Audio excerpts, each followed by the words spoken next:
Hi viewers, இன்றைக்கி நம்ம 12th standard accountancy chapter 1ல் இருக்கிற இல்லஸ்ட்ரேஷன் சம் 13 பார்க்கலாம்.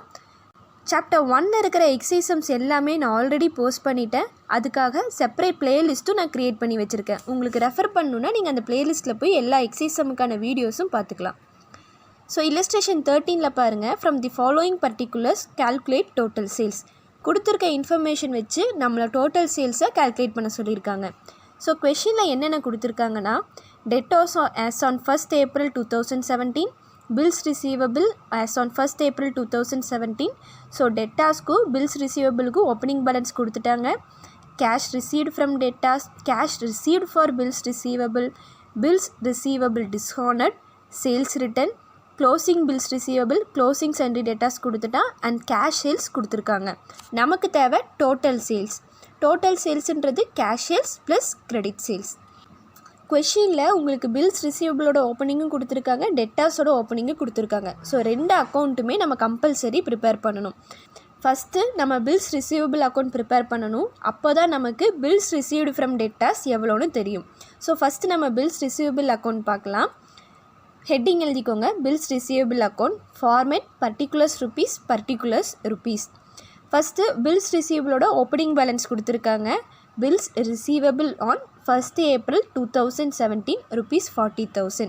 ஸோ இதுதான் ஓப்பனிங் பேலன்ஸ். இதை நம்ம டெபிட் சைட் காமிப்போமா, டூ பேலன்ஸ் ப்ராட் டவுன்னு போட்டு அமௌண்ட்டில் 40,000 போட்டிருக்கோம். Next cash received for bills receivable கொடுத்துருக்காங்க 90,000. இதை நம்ம எப்படி காமிப்போம்னா பை கேஷ் அக்கௌண்ட்னு கிரெடிட் சைடில் காமிப்போம். ஸோ பை கேஷ் அக்கௌண்ட்னு எழுதி அமௌண்ட்டில் 90,000 போட்டிருக்கோம். ஸோ நெக்ஸ்ட்டு பில்ஸ் ரிசீவபிள் டிஸ்ஹானர்னு கொடுத்துருக்காங்க. இதையும் நம்ம பில்ஸ் ரிசீவபிள் அக்கௌண்ட்டோட கிரெடிட் சைடில் காமிப்போம். சேம் டோட்டல் டெட்டாஸ் அக்கௌண்ட்டோட டெபிட் சைட்லேயும் காமிப்போம். ஸோ ஃபஸ்ட்டு பில்ஸ் ரிசீவபிள் அக்கௌண்ட்டோட கிரெடிட் சைடில் பை டெட்டாஸ் அக்கௌண்ட்னு எழுதி அமௌண்ட்டில் 10,000 போட்டிருக்கோம். அதே மாதிரி கிரெடிட் சைடில் க்ளோசிங் பில்ஸ் ரிசீவபிள் எழுதிட்டோம். பை பேலன்ஸ் கேரி டவுன்னு எழுதி அமௌண்ட்டில் 30,000 எழுதியிருக்கோம். இப்போது பில்ஸ் ரிசீவபிள் அக்கௌண்ட்டை நம்ம பேலன்ஸ் பண்ணலாம்.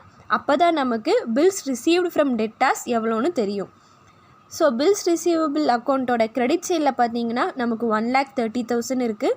டெபிட் சைடில் 40,000 தான் இருக்குது. டெஃபிசிட்டாக இருக்கிற 90,000 தான் நமக்கு bills received from debtors. So அதை எப்படி காமிச்சிருக்கோன்னா டூ டெட்டாஸ் அக்கௌண்ட்னு எழுதி அமௌண்ட்டில் 90,000 போட்டிருக்கோம். இப்போது நம்ம பில்ஸ் ரிசீவபிள் அக்கௌண்ட் போட்டுட்டோம். இதுக்கு அடுத்தது டோட்டல் டெட்டாஸ் அக்கௌண்ட் போடலாம். ஹெட்டிங் எழுதிக்கோங்க, டோட்டல் டெட்டாஸ் அக்கௌண்ட்னு.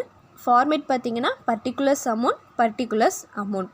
ஸோ ஸ்டார்டிங் எடுத்தோன்னே நம்ம எதை பார்ப்போம், ஓப்பனிங் பேலன்ஸ் தான் பார்ப்போம். கொஷினில் கொடுத்துருக்காங்க டெட்டாஸ் ஆன் 1st April 2017 1,50,000. இதுதான் ஓப்பனிங் பேலன்ஸ். ஸோ அது நம்ம அதை எடுத்து எழுதிடலாம். To balance brought down 1,50,000. Next cash received from debtors 3,90,000 கொடுத்துருக்காங்க. அதை டெட்டாஸோட கிரெடிட் சைடில் பை கேஷ் அக்கௌண்ட்னு எழுதி அமௌண்ட்டில் 3,90,000 எழுதியிருக்கோம். நெக்ஸ்ட்டு பில்ஸ் ரிசீவபிள் டிஸ்ஹானர்னு கொடுத்துருக்காங்க. இந்த ஐட்டம் நான் ரெண்டு அக்கௌண்ட்லேயுமே வரும்னு சொன்னேன். ஸோ டோட்டல் டெட்டாஸோட டெபிட் சைடில் டூ பில்ஸ் ரிசீவபிள் டிஸ்ஹானர்னு எழுதி அமௌண்ட்டில் 10,000 போட்டிருக்கோம். நெக்ஸ்ட்டு சேல்ஸ் ரிட்டன் கொடுத்துருக்காங்க. இது டெட்டாஸ் அக்கௌண்ட்டில் தான் வரும். பை சேல்ஸ் ரிட்டன் அக்கௌண்ட்னு கிரெடிட் சைடில் எழுதி அமௌண்ட்டில் 40,000 போட்டிருக்கோம். Next cash received for bills receivable. இந்த ஐட்டமும் பார்த்திங்கன்னா பில்ஸ் ரிசீவபிள்லேயும் வரும், டோட்டல் டெட்டாஸ் அக்கௌண்ட்லேயும் வரும். So cash received for bills receivable 90,000 கொடுத்துருக்காங்க. அதை நம்ம பை பில்ஸ் ரிசீவபிள் அக்கௌண்ட்னு எழுதி அமௌண்ட்டில் 90,000 போட்டிருக்கோம். லாஸ்ட்டாக closing balance. Sunday debtors on 31st March 2018 1,30,000 கொடுத்துருக்காங்க. இதுதான் க்ளோசிங் பேலன்ஸ். ஸோ அதை நம்ம என்ன பண்ணியிருக்கோன்னா டோட்டல் டெட்டாஸ் அக்கௌண்ட்டோட கிரெடிட் சைடில் பை பேலன்ஸ் கேரி டவுன்னு எழுதி அமௌண்ட்டில் 1,30,000 எழுதியிருக்கோம். ஸோ கொடுத்துருக்க எல்லா ஐட்டம்ஸுமே நம்ம போஸ்ட் பண்ணிட்டோம். இப்போ நமக்கு பேலன்சிங் ஃபிகராக வரது தான் நம்மளோட கிரெடிட் சேல்ஸ். டோட்டல் டெட்டாஸ் அக்கௌண்ட்டோட கிரெடிட் சைடில் பார்த்தீங்கன்னா நமக்கு 6,50,000 இருக்குது. ஆனால் டெபிட் சைடில் 1,60,000 தான் இருக்குது. டெஃபிசிட்டாக இருக்கிற 4,90,000 தான் நம்மளோட பேலன்சிங் ஃபிகர் அண்ட் அதுதான் நம்மளோட கிரெடிட் சேல்ஸ். டூ சேல்ஸ் அக்கௌண்ட்னு எழுதி அமௌண்ட்டில் 4,90,000 போட்டிருக்கோம். ஸோ இப்போ நமக்கு கிரெடிட் சேல்ஸ் கிடச்சாச்சு. கொஷினில் என்ன கேட்டிருக்காங்க, டோட்டல் சேல்ஸ் என்னன்னு தான் கேட்டிருக்காங்க.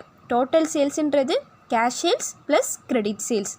ஸோ கேஷ் சேல்ஸ் 2 lakh கூட கிரெடிட் சேல்ஸ் 4,90,000 நம்ம ஆட் பண்ணோம்னா நமக்கு டோட்டல் சேல்ஸ் 6,90,000 கிடச்சிரும்.